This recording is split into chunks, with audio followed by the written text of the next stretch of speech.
Freedom of speech, Mr. President. Freedom of speech. Now, now and now. Freedom of speech.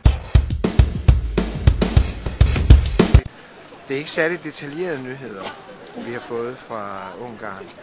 Han er jo gået selvsving. Han går tilbage igen til diktatur, som han havde før. En lovgivning, som indskrænker ytringsfrihed, og det er selvfølgelig bekymrende.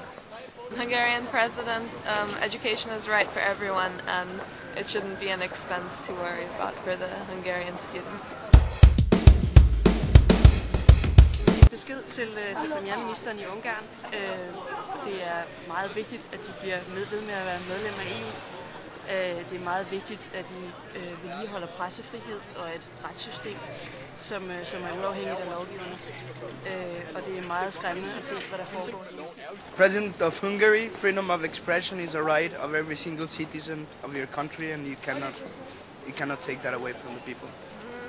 It's a threat against not only Hungary, but also against the culture and democracy in the whole Europe. Prime Minister, the European Union is a union of people that are alike throughout the entire world. The wishes of the Danish people are the same as your people. Freedom and the possibility of achieving their own destiny, free of force and a corrupt government. I hope you will see reason. Jeg opfordrer den ungarske statsminister til at indføre frihed og demokrati for sit folk med det samme. At lytte til dem og tage situationen for hele folket meget alvorligt. It's bad. It is.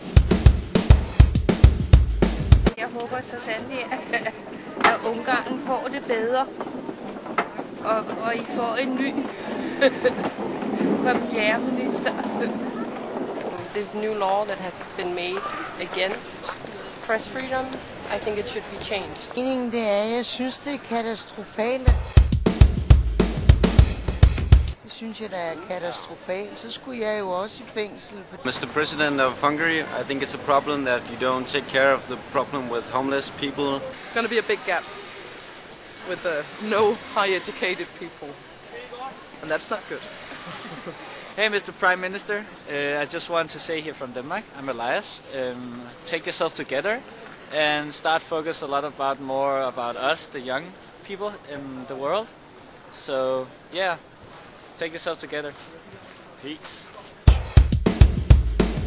Evolution in Hungary.